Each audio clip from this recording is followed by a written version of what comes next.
Olá, sou o professor Neri e, assim como você, eu estou aqui em busca das razões de nossa fé. Olá, professora Idalina. Olá, tudo bem? Estamos na Rádio Carmelo, da paróquia Nossa Senhora Aparecida, aqui em Rolim de Moura, Rondônia. Nós agradecemos pela tua companhia, agradecemos a cada uma das pessoas que nos transmitem palavras de incentivo e agradecemos a todas as pessoas que de alguma forma estão colaborando conosco. Também nos colocamos à disposição de você que está nos acompanhando para tirar qualquer dúvida que possa surgir. Por quê? Porque a nossa intenção é ajudar a esclarecer a nossa fé para melhor seguirmos nos caminhos de Jesus. E agora reze conosco. Onde você estiver, se possível for, feche os seus olhos e repita conosco. Pai de bondade, deixa que teu espírito de amor ilumine minha vida para que eu possa praticar os ensinamentos do teu Verbo encarnado, Jesus, o Cristo ressuscitado. Que tua palavra esteja em meu coração e em meus lábios, para vivê-la junto aos irmãos carentes e anunciá-la ao mundo. Que eu seja tua semente de amor, germinando na sociedade atribulada e descrente. Que eu seja instruído pelo teu Cristo e guiado pelo teu Espírito na construção do teu reino que há de vir. Amém. E que Deus ilumine a todos, a você que está aí, nós que estamos aqui, e todos nós possamos caminhar para a maior glória de Deus. E na presença de Deus, vamos iniciar nossa conversa. Mas antes, quero pedir seu like, sua inscrição no canal, ative o sininho para receber nossas novidades. Assim, você estará ajudando no fortalecimento do canal Rádio Web Carmelo. E principalmente faça o teu comentário, compartilhe com os amigos, com os conhecidos, nos grupos que você participa. E se tiver alguma dúvida, encaminhe que nós tentaremos ajudar. Então, como combinamos no encontro passado, falaremos hoje sobre a Didaquê. Didaquê, que é um documento muito importante para a Igreja Católica e também muito importante para você que está nos ouvindo, nos acompanhando. E com certeza, hoje vamos entender e aprender muitas coisas boas. Por quê? Porque estamos aqui em busca das razões de nossa fé. Então vamos lá. Iniciando nossa conversa, Neri, o que é então Didaquê? Bom, hoje, como você disse, nós vamos conhecer o Catecismo dos 12 Apóstolos, ou no título completo do documento, Instrução do Senhor para as Nações por meio dos 12 Apóstolos, ou ainda numa forma mais resumida esse título, Catecismo dos 12 Apóstolos, ou simplesmente Didaquê. E o que é a Didaquê? É um livro que é considerado o primeiro manual de catequese usado pelos primeiros cristãos. Lá bem no início do cristianismo, era a catequese usada para instruir uma palavra meio esquisita, né? Os neófitos ou os catecúmenos. O que eram os neófitos ou catecúmenos? As pessoas que convertiam-se ao cristianismo e precisavam de um pouco do conhecimento do que era o cristianismo, então passava pela catequese e depois de uma catequese, depois de feita a Didaquê, o catecismo com esses novos cristãos, eles eram batizados. Então esse é o catecismo para a instrução dos catecúmenos para receberem os sacramentos de acordo com o ensinamento dos apóstolos. E não se tem aqui, é claro, embora o título seja o Catecismo ou Instrução dos 12 Apóstolos, não é ou não são palavras dos apóstolos. não é a pregação dos apóstolos, são as instruções que os discípulos, as pessoas seguidoras dos apóstolos passavam, instruções morais, instruções sobre comportamento, sobre a organização da comunidade, sobre a oração, jejum, batismo, eucaristia, para que esses novos convertidos tivessem uma boa orientação para entrar no grupo dos cristãos. São orientações seguramente de um autor que não sabemos quem é. Um autor que simplesmente nos legou isso que nós chamamos de catecismo dos apóstolos, orientações que ele ouviu dos apóstolos e transmite para os catecúmenos, para os neófitos. Então, a Didaquê é como um livro guia, considerando que dentro dele contém ensinamentos sobre liturgia, sobre disciplinas nas comunidades, sobre ética também. Só que Didaquê não é um nome muito comum. Tem algum significado? Realmente não é uma palavra que está no nosso cotidiano, não é uma palavra do nosso dia a dia, mas os professores com certeza já entenderam o significado dessa palavra. Os professores, principalmente os pedagogos, conhecem a palavra didática. E o que é a didática? Um método de ensino, a forma de ensinar. Então, a que se refere a didática? A esse método de ensino que isso é usado atualmente nas escolas pelos professores. E no caso da Didaquê, é um catecismo. Como diz aqui, a Catequese dos 12 Apóstolos, um livro com algumas lições de catequese. E não se pode confundir, então, a Didaquê, que é o ensino, a orientação dos 12 apóstolos, o significado da palavra, com um outro livro que surgiu mais de 200 anos depois, a Didascália. A Didaquê, o catecismo lá no início da igreja, antes do ano 100 ainda, e a Didascália que surgiu lá pelo século III, final do século III. Então, 200 anos depois. Então, uma coisa é a Didaquê, outra coisa é a Didascália. Uma coisa não é a outra. Bem entendido, então. E pode-se dizer, então, que a Didaquê foi o primeiro catecismo da Igreja Católica? Com certeza. Seguramente é a primeira catequese. É o primeiro ritual de instrução. Hoje nós temos, o pessoal que trabalha na catequese, né, conhece melhor do que a gente, os diferentes manuais que as várias dioceses, as várias paróquias usam para a instrução das crianças. Esse, a Didaquê, não era para criança, era para adultos. E é uma palavra, como a gente já está acostumado, né, de origem grega, e significa exatamente isso, doutrina e ensino. E lembra uma expressão que está lá nos Atos dos Apóstolos, que diz exatamente assim: os apóstolos, os discípulos formaram as comunidades e eram perseverantes em ouvir o ensinamento dos apóstolos na comunhão fraterna, no partir o pão, nas orações. E em todos eles havia temor por causa dos numerosos prodígios e sinais que os apóstolos realizavam. E todos os que abraçavam a fé eram unidos e colocavam em comum todas as coisas.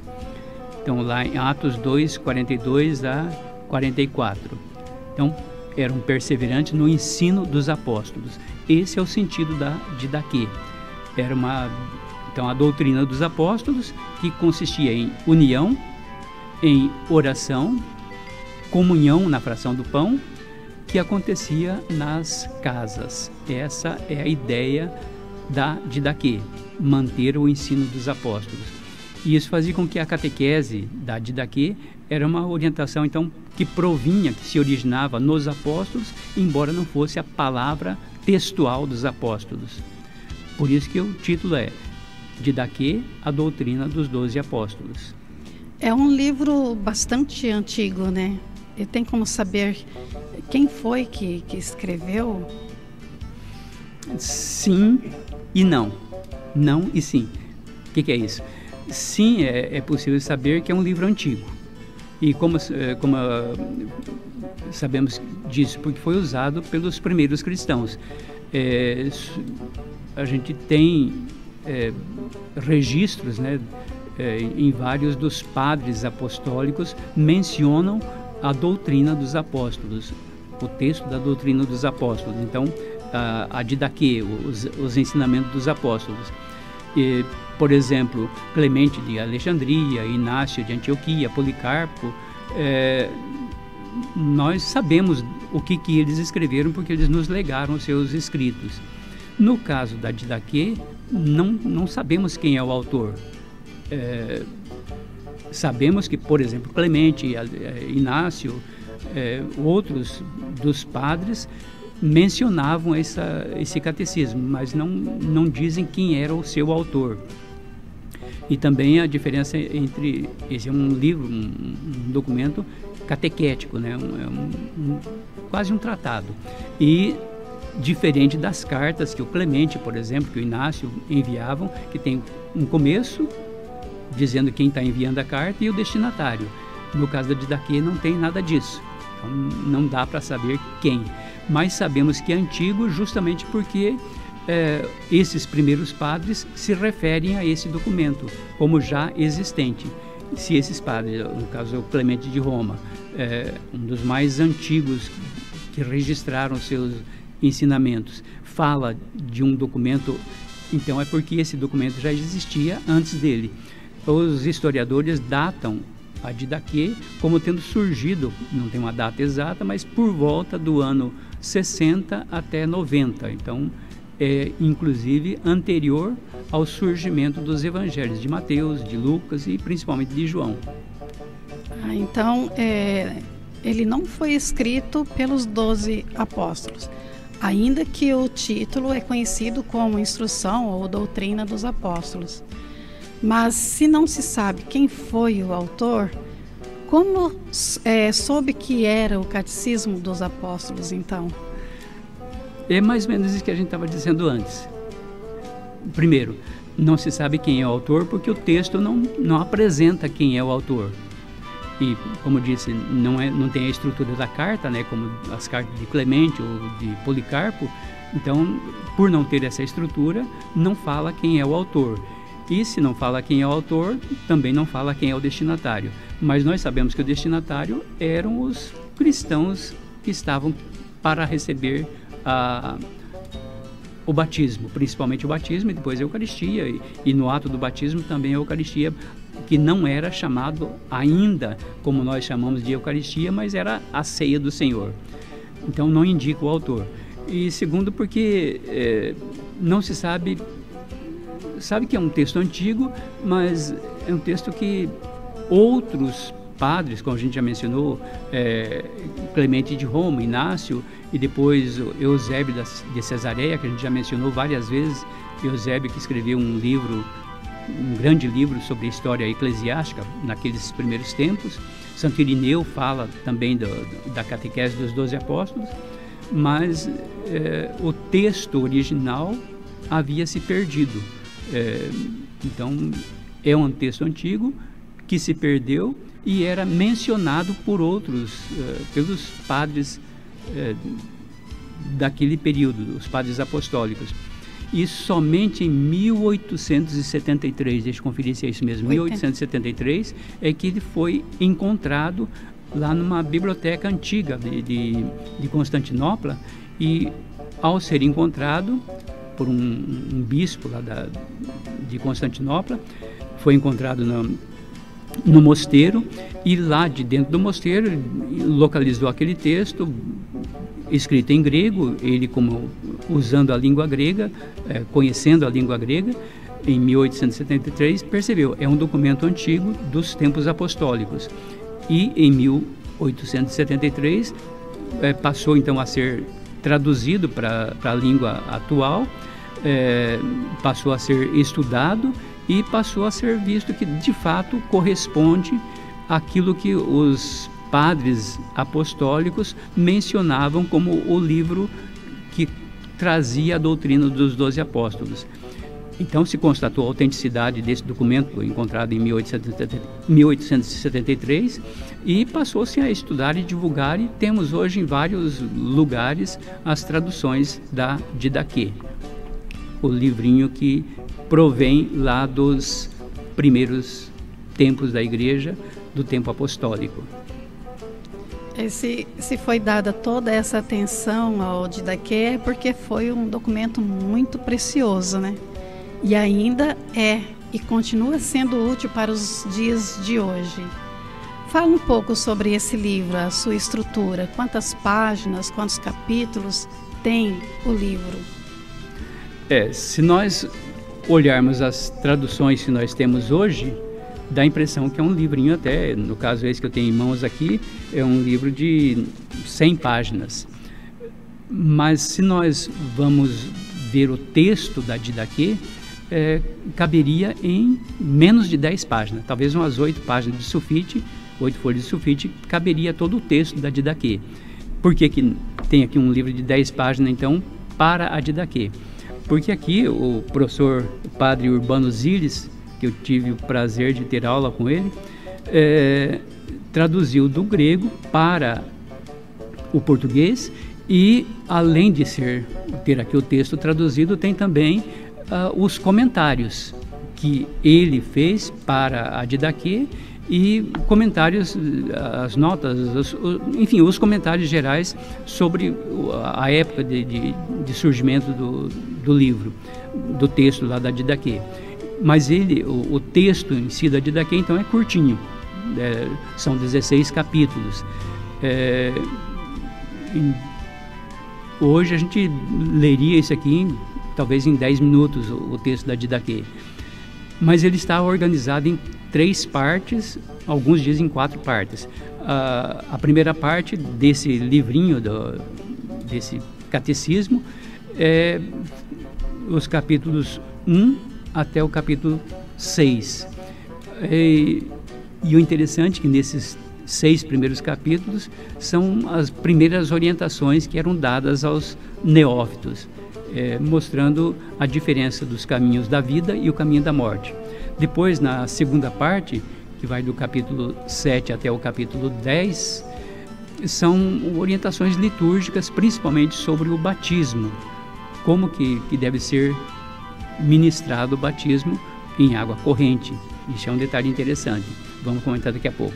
E a terceira parte são orientações gerais sobre o compromisso do cristão, sobre a vida em comunidade, como acolher os profetas, lembrando que nesse primeiro momento da igreja não havia ainda livros materiais, não tinha meios de comunicação. A comunicação da palavra era feita pela pregação oral dos profetas, dos apóstolos, dos bispos, que andavam de comunidade em comunidade.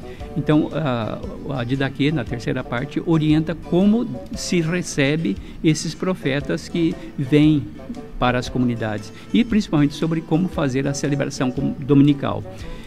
E também a última parte, que alguns chamam uma quarta parte e outros só dizem que é o epílogo, é a parte final do livrinho, o capítulo 16, são orientações sobre como esperar o retorno de Cristo. É um discurso escatológico. Então essa é a estrutura da Didaquê. E para as pessoas que desejam conhecer a Didaquê, onde podemos encontrar? Esse que eu tenho aqui é dos anos 70, a tradução do Padre Urbano. Outros, a editora Paulus tem uma coleção que a gente já mencionou aqui, é bem atual a tradução, está à disposição também. Alguns exemplares dessa coleção da Paulus, coleção da Patrística, estão na internet disponíveis também. E qualquer um de nós que queira, basta digitar lá no buscador da internet, né, a palavrinha Didaquê, e vão aparecer centenas e talvez até milhares de páginas com traduções e com comentários sobre a Didaquê. Então, mas é bom, nesse caso de procurar na internet, tomar cuidado porque tem muitas traduções mal feitas, ou que são traduções a partir de meios eletrônicos, e aí pode corromper um pouco o conteúdo do texto. Seria interessante procurar, se for procurar na internet, procurar em sites confiáveis, principalmente sites cristãos e católicos de preferência. E agora vamos fazer um breve instantezinho de descanso para a nossa língua. Voltaremos em seguida.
Estamos de volta.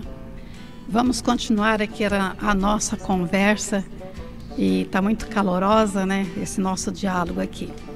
Neri, este documento de Daquê nos permite conhecer as origens do cristianismo.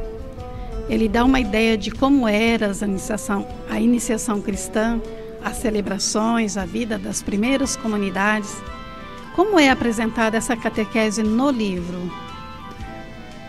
Como a gente estava falando, ele está organizado em algumas partes, né?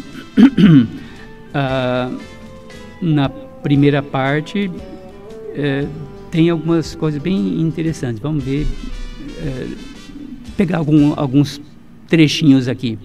No primeiro capítulo, que é sobre a vida, o caminho da vida, diz assim: existem dois caminhos. Um é o caminho da vida e o outro o caminho da morte. A diferença entre os dois é grande. Isso está no capítulo 1, no versículo 1. Logo em seguida, no versículo 2, continua dizendo o seguinte: o caminho da vida é este. Em primeiro lugar, ame a Deus que criou você. Em segundo lugar, ame seu próximo como a si mesmo. Não faça a outro nada daquilo que você não quer que façam a você. Como a gente vê, são palavras bem próximas daquilo que a gente lê nos evangelhos. Então, por esse motivo é que se diz, é um texto antigo e palavras que estão nos evangelhos e às vezes que ainda não estão nos evangelhos, como palavras que depois foram usadas por Mateus no evangelho de Mateus.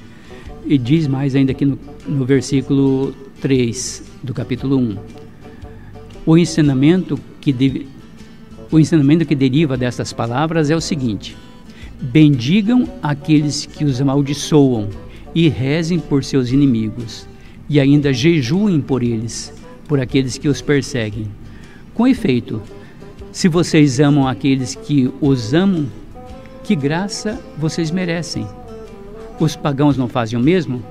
Quanto a vocês, amem aqueles que os odeiam e vocês não terão nenhum inimigo. Veja que são palavras que nós depois encontramos nos evangelhos, palavras quase textuais de Jesus. Então a gente pode ter quase certeza de que essas palavras desta forma aqui, que também estão nos evangelhos, são palavras que se originam da boca de Jesus. Embora muitas palavras que estão nos evangelhos, em outros textos, podem ter sido recriadas pelo autor do texto, nesse caso, palavras que estão presentes nos 4 evangelhos e agora nesse texto também, a gente pode dizer, são palavras que realmente provêm de Jesus. Depois, no capítulo 4, ele termina o capítulo 4 com essas palavras: não viole os mandamentos do Senhor, guarde o que você recebeu sem nada acrescentar ou tirar. confesse as suas faltas na reunião dos fiéis e não comece a sua oração com má consciência. Este é o caminho da vida. Então veja, a orientação que está lá na Bíblia também, para não mudar a orientação, não mudar a catequese. Por quê? Porque está instruindo uma pessoa que está entrando para o grupo de cristãos, que teoricamente não conhece nada. Então ele está sendo instruído. E outro detalhe interessante, a confissão. A confissão não é uma confissão feita como nós temos hoje, a chamada confissão auricular, ou a pessoa vai num cantinho separado junto com o padre, faz a sua confissão. Nesse momento é uma confissão pública. A pessoa que entende que cometeu um pecado, ou nesse caso o neófito, vai na frente da comunidade e diz: eu fiz tal coisa que não deveria ter sido feita. É uma confissão pública. E esse é o caminho da vida, como diz o texto. E é assim que está organizado, então, a primeira parte da Didaquê. É o caminho da vida, né? São os dois caminhos, esse que você falou é o caminho da vida. E sobre o caminho da morte, o que se fala? O caminho da morte está descrito lá no capítulo 5. Diz assim: o caminho da morte é este. Em primeiro lugar, é mau e cheio de maldições, homicídios, adultério, paixões, fornicações, roubo, idolatria, práticas mágicas, feitiçaria, rapina, falsos testemunhos, hoje a gente diria, né, fake news, hipocrisia, duplicidade de coração, fraude, orgulho, olha lá as licitações públicas aí, orgulho, maldade, arrogância, avareza, conversa obscena, ciúmes, insolência, altivez, ostentação, enfim, vários pontos aqui, mostrando as maldades que estão na ação humana e que podem separar a comunidade, gerar divisões. Por isso é o caminho da morte, porque mata a comunidade. E no versículo 2 ainda do capítulo 5, por este caminho andam os perseguidores dos bons, os inimigos da verdade, os amantes da mentira, os que ignoram a recompensa da justiça, os que não desejam o bem nem o julgamento justo, os que não ficam atentos para o bem, mas para o mal. Deles está longe a calma e a paciência. São amantes das coisas vãs, ávidos de recompensa e assim por diante. São os elementos que levam à morte ou o caminho da morte. E em seguida vem o capítulo 6, que é a orientação final sobre o caminho a distinção do caminho da morte. Fiquem atentos para que ninguém o afaste deste caminho da instrução, pois aquele que ensinaria a você coisas que não pertencem a Deus. Quer dizer, fique longe desses caminhos da morte, porque esses que ensinam coisas do caminho da morte te afastam de Deus, te afastam da comunidade, te afastam da vida. Por isso o caminho da vida e da morte. E quem foi da catequese antiga deve lembrar que lá no catecismo antigo tinha lá o caminho da vida, que é estreito, dificultoso, e o caminho do pecado, o caminho da morte, era desenhado como um caminho largo, amplo, cheio de coisas maravilhosas. Alguma coisa dessa catequese que havia algum tempo atrás se origina então nesse princípio aqui da Didaquê, do caminho da vida e do caminho da morte. E a segunda parte trata de quê? A segunda parte trata do seguinte: no capítulo 7 até o capítulo 10 da Didaquê. No capítulo 7 fala sobre o batismo. Diz assim: olha só, quanto ao batismo, procedam assim. Está orientando agora como que deve ser o batismo. Procedam assim: depois de ditas todas essas coisas, depois de feita a catequese, né, batizem em água corrente, em nome do Pai, e do Filho, e do Espírito Santo. E aqui, o interessante é que neste ponto da Didaquê está exatamente a matéria e a forma do batismo usado, inclusive, até os nossos dias. Como que se batiza? Com água e em nome da Trindade.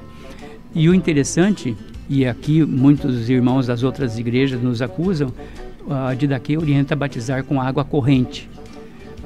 Mas a própria sequência lá da Didaquê mostra que se não tem água corrente, pode ser feito com umas gotinhas de água na cabeça da pessoa, desde que se repita, junto com a aspersão da água, se repita as palavras: batismo em nome do Pai, do Filho e do Espírito Santo.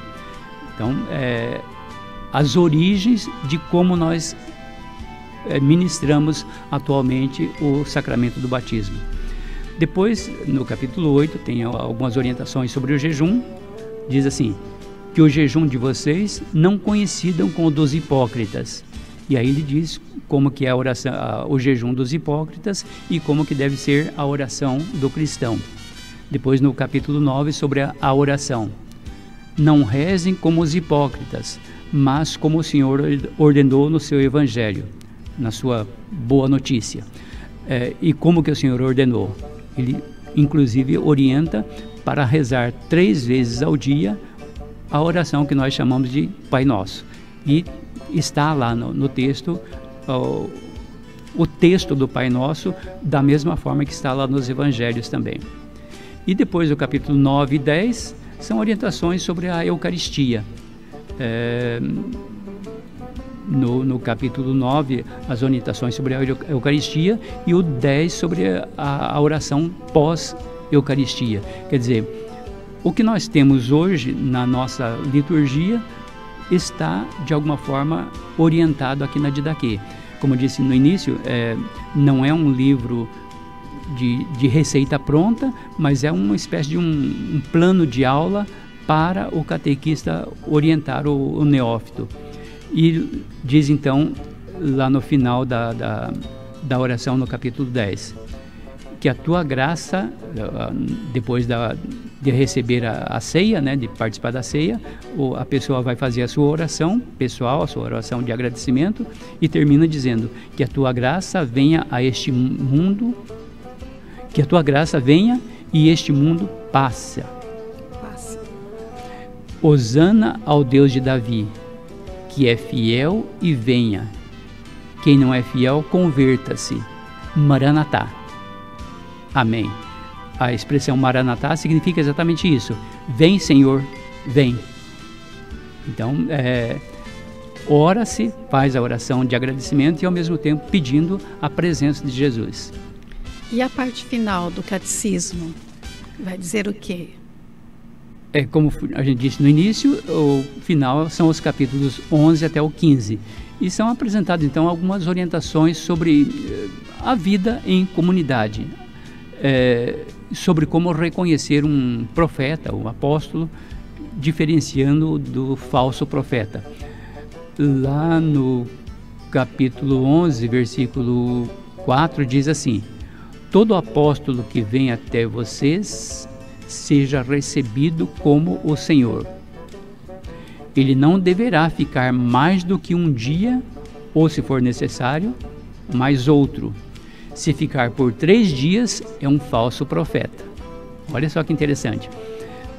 Claro que nos planejamentos de missão, por exemplo, havia um tempo atrás, era bastante comum as missões populares, então havia um tempo previsto para as missões populares. Mas nesse contexto aqui, os pregadores iam de cidade em cidade, de comunidade em comunidade, e deviam ficar então 1 ou 2 dias. No 3º dia já era indicação de que era um falso profeta, um falso apóstolo. E no versículo 6 diz assim: ao partir, o apóstolo ou o profeta não deve levar nada, a não ser o pão necessário até o lugar em que for parar. Quer dizer, está hoje aqui em Rolim de Moura, amanhã vai para Pimenta Bueno, então vai levar o pão para a caminhada daqui até Pimenta Bueno. Pronto. E diz um detalhe interessante: levar o pão necessário até o lugar em que for parar novamente. Se pedir dinheiro, é um falso profeta. Olha só, se pedir dinheiro é um falso profeta. E aí seria interessante a gente ver por aí, pelos nossos dias de hoje, quantos e quantos são os pregadores que fazem a sua pregação, shows milionários, mas só o fazem em troco de bastante dinheiro. E E se não tiver esse valor alto, não vai fazer a pregação, não vai fazer o show. Então tome cuidado, que também nos dias de hoje está valendo o princípio aqui de Daquê. Se pedir dinheiro, é um falso profeta. Não sou eu que estou dizendo, são textos dos pais da igreja. O último capítulo, o capítulo 16, parece um tanto apocalíptico. É isso mesmo? Tem um tom apocalíptico porque ele é construído com bastante simbologia, uma linguagem típica dos textos apocalípticos, dos textos de Apocalipse, tanto do Antigo Testamento como do Novo Testamento. Tem essa característica. Mas, por exemplo, aqui, sobre os falsos profetas. De fato, nos últimos dias, os falsos profetas e os corruptores se multiplicarão. As ovelhas se transformarão em lobos e o amor se transformará em ódio. Veja só, quantos nos nossos dias estão falando de amor, mas pregando com seus atos o ódio, a divisão. Então, tome cuidado com o falso profeta. Diz mais ainda no versículo 5 do capítulo 16. Então toda criatura humana passará pela prova de fogo, e muitos ficarão escandalizados e perecerão. Contudo, aqueles que permanecerem firmes na fé serão salvos por aquele que os outros amaldiçoam. Então, se tem alguém fazendo coisas boas, fazendo bem, tem gente falando mal daquele que está fazendo bem, mas esses que estão fazendo bem vão ser salvos por aqueles que fazem o bem. E continua mais um pouquinho, ainda nessa perspectiva apocalíptica do capítulo 16, ela se direciona para uma proposta escatológica. Quer dizer, é uma linguagem apocalíptica, mas é ao mesmo tempo um discurso, uma forma de orientar para a segunda vinda do Senhor, que é a escatologia. Diz aqui no versículo 6 do capítulo 16: Então aparecerão os sinais da verdade. Primeiro, o sinal da abertura do céu, que é uma linguagem apocalíptica simbólica. Primeiro, a abertura do céu. Depois, o sinal do toque da trombeta. E, em terceiro lugar, a ressurreição dos mortos. É linguagem apocalíptica, mas acenando para o que vem em seguida. Ressurreição, sim, mas não de todos, conforme foi dito. O Senhor virá e todos os santos estarão com ele. Todos os santos estarão com ele. Consequentemente, aqueles que não tiveram uma vida santa não estarão com o Senhor. Dá para levarmos lá para a cena de Mateus, do capítulo 25, o julgamento, o grande julgamento, onde o Senhor diz: foi a mim que o fizeste. Fez coisa boa? Fez. Então foi a mim que o fizeste. Fez coisa ruim? Fez. Então foi a mim que o fizeste. O Senhor virá e todos os santos estarão com ele. Então o mundo verá o Senhor vindo sobre as nuvens do céu. É a perspectiva escatológica da segunda vinda de Cristo.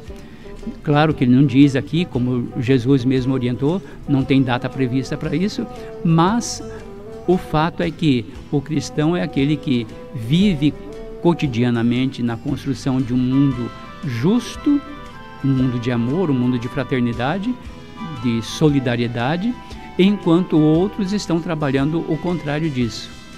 Mas para todos virá o Senhor no fim dos tempos, que não sabemos quando. Por hoje é isso que nós temos. Vamos ficando por aqui. Na próxima semana vamos comentar rapidamente também a carta de Barnabé e Papias, que são os dois textos que estão no livro que a gente tem mencionado aqui, da Paulus, da editora Paulus, sobre os padres apostólicos. E depois que nós terminarmos Papias e Barnabé, nós vamos entrar numa temática muito interessante. Acredito que você vai gostar. É sobre a escatologia.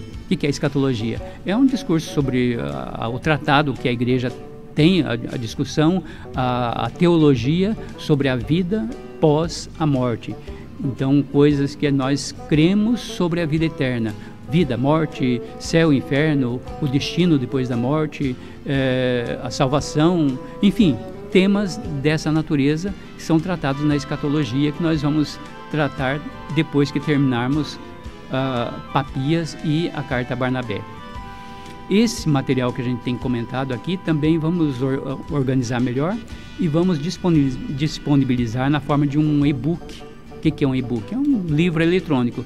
E nos próximos encontros a gente vai dizer onde que ele vai estar acessível para aquela pessoa que queira continuar o estudo ou rever isso que nós apresentamos aqui. Vamos mostrar como acessar de forma para ser lido online ou baixar no seu aparelho. E, como você está vendo, nós estamos hoje em novo horário e a partir de hoje vamos estar sempre neste horário, a partir das 11h30, todas as quartas-feiras às 11h30. Por hoje então é só, um grande abraço, fique com Deus e até a próxima. Fiquem todos com Deus e até a próxima.